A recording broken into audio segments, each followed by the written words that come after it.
Hello, I'm Inder Sidhu, Senior Vice President of Strategy and Planning at Cisco Systems and author of Doing Both, How Cisco Captures Today's Profit and Drives Tomorrow's Growth.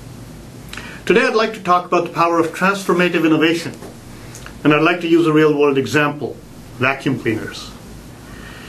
Vacuum cleaners was a pretty stagnant market prior to the year 2002. $5 billion in size, single-digit growth, 80% penetration of the population. There were some giants that dominated it: Hoover, Electrolux, Dirt Devil, and Oric. And they sold predominantly $100 vacuum cleaners and made most of their money by using replacement bags, a classic razor and blade model. In this industry enters a transformer, a disruptive innovator by the name of James Dyson. For 20 years, Dyson has worked tirelessly to solve the number one problem in this industry, which is the loss of suction in its vacuum cleaners. After 5,000 attempts, he finally nails it, and he gets the problem solved and creates this technology called the centrifugal vacuum technology, which solves the loss of suction problem. And in doing so, not only does he improve cleaning power, but he also eliminates bags. Dyson tries to sell this technology to all the major players. None of them is interested. Why? Because they want to preserve the status quo, because they're addicted to their profits. So Dyson goes out, he sets out his own company, not one that's based on price or gimmicks, but rather one that's based on disruptive innovation. He ignores all the conventional wisdom, prices his product 2, 3, 4 times as expensive.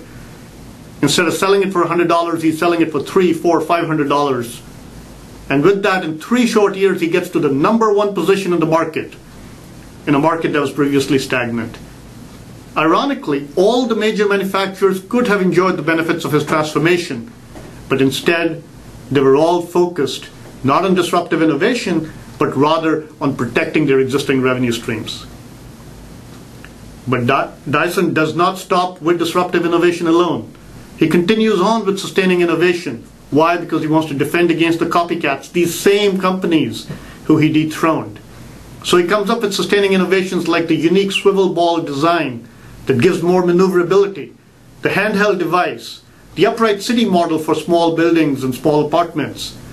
And using this formula, he enters new markets. For example, in 2007, he enters the industrial hand dryer market, a $2 billion market. And in 2009, he creates the bladeless fan, which is safer, it's more pleasing. So how does Dyson win? And what sustains the success of this company? I believe it's doing both. Sustaining innovation and disruptive innovation simultaneously. Disruptive innovation opened up a whole new market for Dyson, and sustaining innovation ensured that his competitors couldn't catch up. By doing both simultaneously, Dyson enjoys the flywheel effect. It's a great example of achieving and sustaining success by following the principle of doing both. This is Inder Sidhu, author of Doing Both, How Cisco Captures Today's Profit and Drives Tomorrow's Growth.